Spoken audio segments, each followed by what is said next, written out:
Trump साहब के आने से दुनिया बिल्कुल ही एक समझ में नहीं आ रहा दुनिया को क्या करे। सही। इसी वजह से इनका मुझे कोई मुस्तकबिल ऐसा नजर नहीं आता जिसमें बहुत कोऑपरेशन हो सके। सच्ची बात तो ये है। मगर मेरा ख्याल है डोनाल्ड ट्रम्प थोड़ा फ्रस्ट्रेट हो गया है। उसकी बात रूस मान नहीं रहा है, उसकी बात यूरोपियंस नहीं मान रहे। देखिए, ट्रम्प और पाकिस्तान दोनों की एक समस्या है और उसका नाम है credibility. The problem with Pakistan की वो कहते कुछ है, करते कुछ है, सोचते कुछ है, बोलते कुछ है। My message, not only to my European colleagues, but especially to the United States, is that if we don't drive a more cooperative or dignified, especially the global south, the likes of India, we're going to lose this game. We need India. It's just a fact. कि वो खुद ना सिर्फ America का नुकसान करवा रहे हैं बल्कि दूसरे मुल्कों का, इंडो पैसिफिक रीजन के लिए ये नुकसानदेह साबित होगा। बट ऑल्सो एक बहुत बड़ा शॉक टू अमेरिका की फॉरेन पॉलिसी, अमेरिका की क्रेडिबिलिटी, एडमिनिस्ट्रेशन की क्रेडिबिलिटी, ये सारी के सारी। और उसके अलावा भी कोई प्लान नहीं बन रहा कि आगे पर क्या करना है, क्या नहीं करना। तो इसलिए आई थिंक डोनाल्ड ट्रम्प बहुत फ्रस्ट्रेशन का शिकार है इस वक्त। मीर साहब, आपको क्या लगता है कि क्या कोई प्रैक्टिकल बेनिफिट्स हमें मिल सकते हैं ऐसे, और इसकी सिग्निफिकेंस के बारे में भी? पाकिस्तान कमिट ना करो अपने अंडे एक उसमें टोकरी में मत डालो। हम अमेरिका के साथ भी हैं, हम चाइना के साथ भी हैं, हम रशिया के साथ भी हैं। Absolutely right, and that has to be the way. Yes. Hello दोस्तों, स्वागत है आप सभी का एपी ज्ञान चैनल पे। तो फ्रेंड्स, आइए देखते हैं आज की इस लेटेस्ट वीडियो को। तो दोस्तों, जिस तरह से भारत से पंगा लेने के बाद अमेरिकी राष्ट्रपति डोनाल्ड ट्रंप के सितारे अब गर्दिश में जाने लगे हैं, जिनकी खबरें अब मीडिया में भी आने लगी है। जैसे कि खुद अमेरिकी लोग भी अब ट्रंप के खिलाफ बोलने लगे हैं और ऊपर से अमेरिकी कोर्ट ने भी ट्रंप के टैरिफ को असंवैधानिक बता दिया है। और उसके साथ साथ अब तो जो ट्रंप के अलाई देश हैं यानी नाटो देश हैं, वो भी ट्रंप का जो बायस रवैया है भारत के प्रति, उस पर अब खुलकर ट्रंप पर सवाल उठा रहे हैं कि ट्रंप के इस रवैये से न सिर्फ खुद ट्रंप का क्रेडिबिलिटी डाउन हुआ है, बल्कि इसके साथ साथ जो अमेरिका, जो कि इंटरनेशनल पॉलिटिक्स में कुछ हद तक एक ट्रस्टेड ब्रांड माना जाता था, उसको गहरा धक्का लगा है। और सबसे बड़ी बात तो ये कि ट्रंप के रवैये के कारण भारत, जो कि अब चाइना के साथ भी कोऑपरेट करने में लगा हुआ है, जिसमें इंडिया, चाइना और रसिया तीनों के एक साथ आने पे जो अमेरिकी डोमिनेंस है वह खतरे में है। और यह सब शुरुआत हुआ है ट्रंप के एक तो भारत के खिलाफ ऊटपटांग हरकतें और बयानबाजी, और दूसरी तरफ पाकिस्तान के साथ जो प्यार के बीन बजा रहा है। उससे तो ही लगता है जो पाकिस्तान की जो फूटी किस्मत थी वह जाके ट्रंप को लग चुकी है।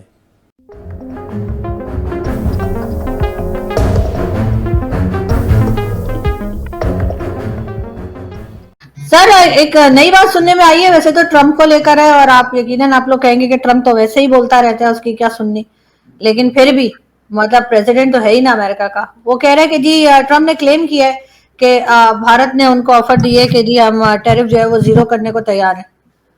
तो क्या कहेंगे सर आप? देखिए, ट्रम्प और पाकिस्तान दोनों की एक समस्या है और उसका नाम है credibility. The problem with Pakistan की वो कहते कुछ है, करते कुछ है, सोचते कुछ है, बोलते कुछ है। उसी तरीके से ट्रम्प साहब का भी है, उनके साथ भी यही इशू है कि क्रेडिबिलिटी जीरो है उनकी ना, उनके ऊपर कोई भरोसा ही नहीं करता। अब वो कह रहे हैं कि मोदी साहब ने जीरो टैरिफ का ऑर्डर किया। और ठीक है भाई, ट्रेड नेगोशिएशन चल रहे होंगे, उसमें एक प्रपोजिशन हुआ होगा कि भाई लेट्स पॉन्डर ओवर की दोनों तरफ से जीरो टैरिफ हो जाए, बारिंग फ्यू सेक्टर्स। तो मेरे कहने का ये मतलब है कि क्रेडिबिलिटी नहीं है उनकी, इस बात का विश्वास नहीं किया जा सकता। किसी ट्रेड नेगोशिएशन में एक दो ऐसी चर्चा हुई होगी, बट ये थोड़े कि हमने ऑफर कर दिया। ये वही बात हो गई जो वो क्लेम कर रहे हैं। इसीलिए प्रधानमंत्री मोदी उनका फोन नहीं उठा रहे, क्योंकि वो कुछ भी बोल रहे। भाई उनसे कुछ भी बात कीजिए, वो उसका अपने मन से मतलब निकाल करके और कुछ भी बोल दे रहे। अब आप बताइए, कोई ट्रेड नेगोशिएशन के बीच में से बात निकाल के वो बोल देंगे कि भैया ये तो जीरो टैरिफ ऑर्डर किए थे, तो उनसे तो बात करना खतरनाक है। वो अगर आप उनको गलती से बोल दीजिए कि ट्रम्प साहब आप तो बहुत अच्छे लीडर, तो कहेंगे हमको इतना वर्ल्ड का लीडर डिक्लेयर कर दिया था, भारत का प्रधानमंत्री बनाना चाहता था। सो ट्रम्प साहब से बात करना बड़ा डेंजरस हो गया है बिकॉज ऑफ हिज क्या कह रहे हैं, वेन ग्लोरी। तो अब उसमें आप उनसे क्या बहस कीजिएगा आरजू जी? वो आप उनसे दूरी बना के चले तो बेहतर है। आप यदि ट्रम्प साहब के करीब जाएंगे तो he will burn, he will I mean, I don't want to use any word जो कि किसी प्रेसिडेंट के लिए नहीं बोलना चाहिए। आखिरकार at the end of the day वो एक चुने हुए लीडर हैं और मैं उनका पूरा सम्मान करता हूं। तो सर पहले यही ट्रम्प थे जो आप लोगों को बहुत पसंद थे, और अब की बात ट्रम्प सरकार और इस तरह के भी आप लोग, आपके प्राइम मिनिस्टर ने नारे लगाए थे, अब अचानक से आप कह रहे हैं कि उनकी क्रेडिबिलिटी पे आपको शक है और आप उनका भरोसा ही नहीं करते, तो ये क्या एकदम से सर इस तरह के टर्म्स भी आ जाते हैं कि किसी पे बिल्कुल भरोसा? कल को चाइना के लिए भी आप यही कह सकते हैं, कल को रशिया के लिए भी आप लोग फिर इसका मतलब है यही कह सकते हैं, और कल को हमारे ऊपर ट्रस्ट आ सकता है, ये भी हम समझे क्या? अगर हर चीज बदलती है तो पाकिस्तान के लिए भी सोच बदल जाएगी। देखिए ऐसा है आरजू जी, भरोसा तो हमने नवाज शरीफ साहब पे किया था, अटल बिहारी वाजपेयी जी चले गए, कश्मीर हो गया। पॉइंट ये है कि आप जो है ये क्रेडिबिलिटी दुनिया में ऐसे नहीं चलती भाई। वो एक मनुष्य है, वो कभी भी अपना इंटरेस्ट को देख करके पलटी मार सकते हैं, वो पलटी मार देंगे तो हम उसमें क्या कर सकते हैं? We have no option except that कि भैया हम उसको सुनते रहे। इसलिए ये कहना कि भैया हम उनके बहुत फेवर में थे और बाद में वो पलट गए, भाई इसका कोई, ऐसे तो जर्मनी ने साइन किया था रशिया के साथ पीस ट्रीटी, उसके बाद उन्हीं के ऊपर चढ़ाई कर दी। दुनिया में ये सब चीजें होती रहती हैं। देयरफॉर आई थिंक इनको आपको बहुत सीरियसली नहीं लेना चाहिए आरजू जी कि हमने उनके लिए सपोर्ट किया था, बाद में वो हमारे अगेंस्ट में हो गए। ऐसे तो बहुत कुछ होता रहता है भाई, हमारे लोकल पॉलिटिक्स में होता है। बिहार की राजनीति में नीतीश कुमार जी एक बार बीजेपी के साथ आते हैं, फिर उसके बाद 6 महीने बाद बीजेपी को छोड़ के दूसरी पार्टी के बाद चले जाते हैं, फिर उसके बाद 6 महीने बाद उस पार्टी को भी छोड़ के वापस से बीजेपी में आ जाते हैं। तो ये सब चीजें होती हैं पॉलिटिक्स में, कोई परमानेंट नहीं रहता कि हमने बोल दिया कि अब की बार ट्रम्प सरकार तो अब ट्रम्प साहब हमारे फेवर में ही रहेंगे। उस समय के समीकरण, और उस समय तो ट्रम्प साहब ने हमारे लिए काम किया भी था, ऐसा तो कुछ नहीं है। अभी भी कोई बहुत बुरा नहीं कर रहे हैं, वो ये कह रहे हैं कि ये मान लो कि हमने मध्यस्थता करवाई थी, मीडिएशन करवाया था सीज फायर में, ये हमको नोबेल प्राइज के लिए नॉमिनेट, और Modi ji is a serious player in the world politics. अगर मोदी जी कह देंगे कि भाई ट्रम्प साहब को मिलना चाहिए नोबेल प्राइज, तो it will carry a lot of weight. तो इसलिए मोदी जी की बात को वो सीरियसली ले रहे हैं। आपका पाकिस्तान का नहीं है कि जाके अगर नॉमिनेट कर दिए तो उसको तो कोई नहीं देगा अगर पाकिस्तानी ने नॉमिनेट कर दिया। पर एक ब्रेकिंग खबर है कि डोनाल्ड ट्रंप ने एटलीस्ट इंफॉर्मेशन लीक कर दी है न्यूयॉर्क टाइम्स को कि वो शायद इंडिया को नहीं आएंगे फॉर द क्वाड समिट।